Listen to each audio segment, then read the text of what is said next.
আজ শুক্রবার এলএম গ্রুপের নবম ক্লাস রাত্র 10টা বাংলাদেশ সময় এবং বোস্টন টাউনের সময় দুপুর 12টা।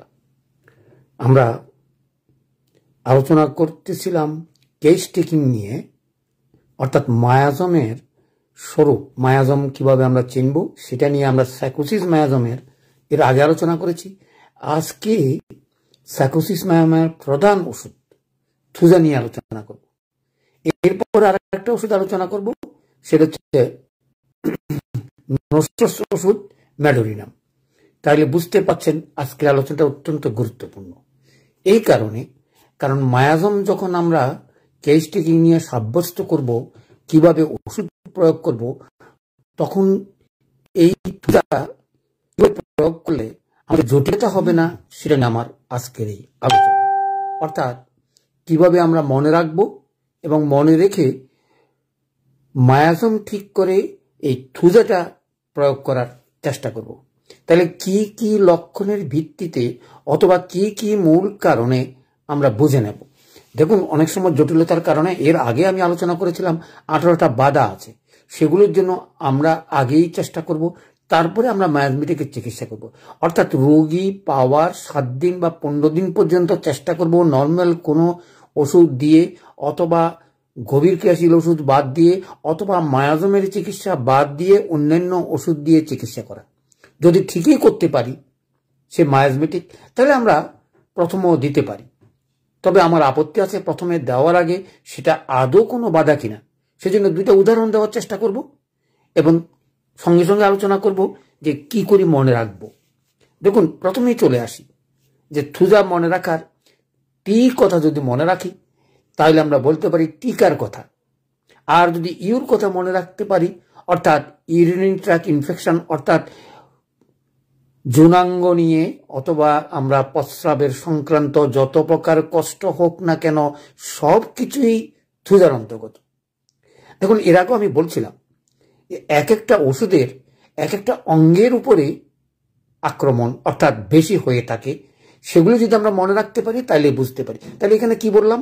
এখানে বললাম যৌনাঙ্গে নিয়ে যত রকমের রোগ আছে, পুরুষ হোক মহিলা হোক,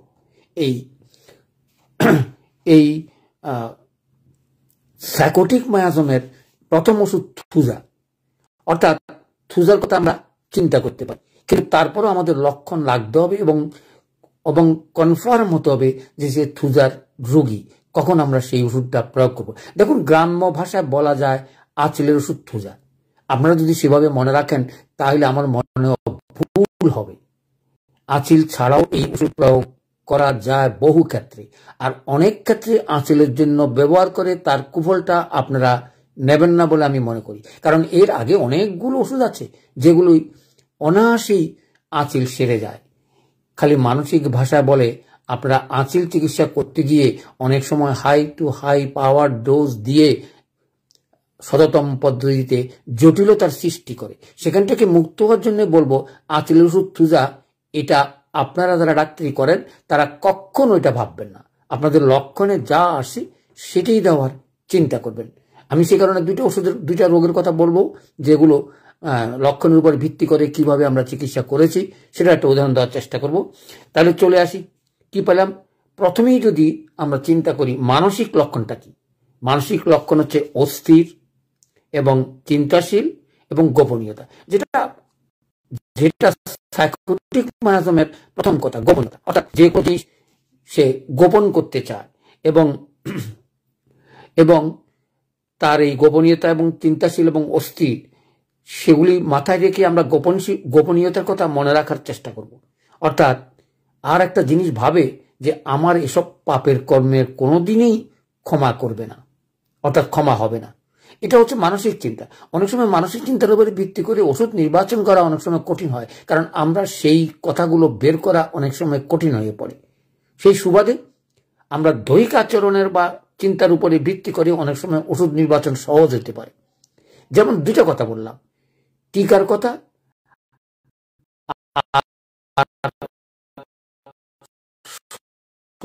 শরীরের বৃদ্ধির কথা। তাহলে তিল, অথবা এগুলো যদি থাকে তাহলে ধরেই সেটা মায়াজম। অর্থাৎ নম্বরটা পেয়ে গেলাম।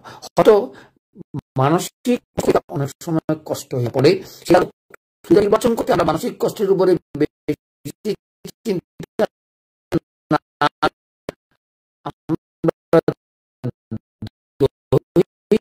ভাবলেই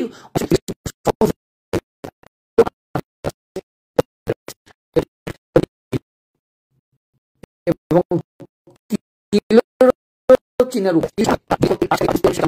পাচ্ছেন না তাহলে ধরেই নেবেন সেটা সাইকোটিক নয়। কারণ আমরা জানি সাইকোটিকের মাংস কোনো বৃদ্ধি বা সাইকোটিকের লক্ষণ।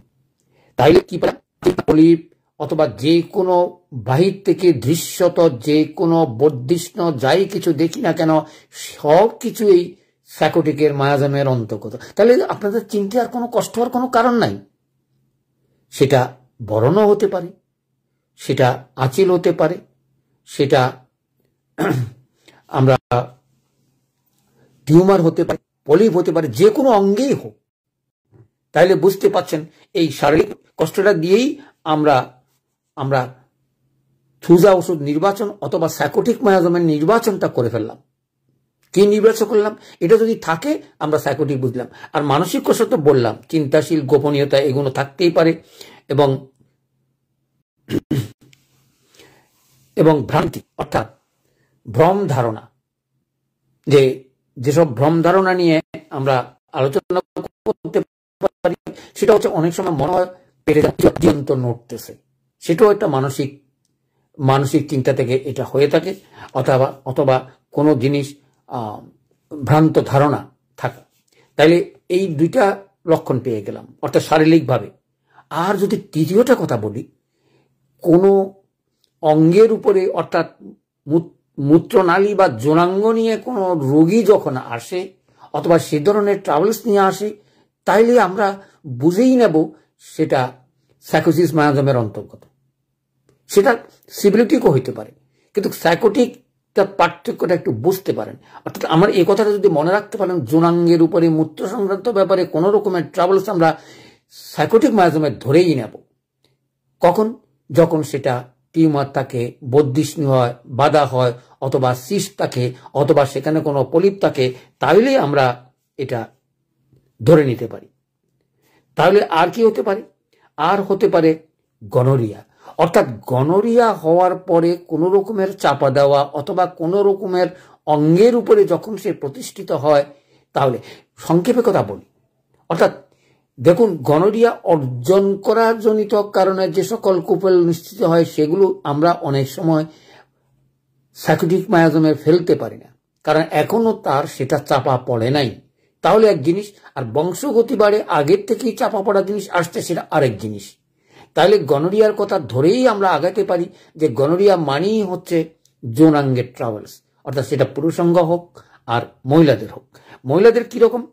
মহিলাদের হচ্ছে অর্থাৎ জরায়ু, অথবা আমরা যেটা বলি যে ওভারিয়ান সিস্ট, ওভারিয়ানের যত রকমের ট্রাভেলস হয় মহিলাদের, সবগুলোই সাইকোটিক মায়াজমের ভিতরে পড়ে, যতক্ষণ পর্যন্ত না সেটা ক্ষতরূপে রূপান্তরিত না হয়। অর্থাৎ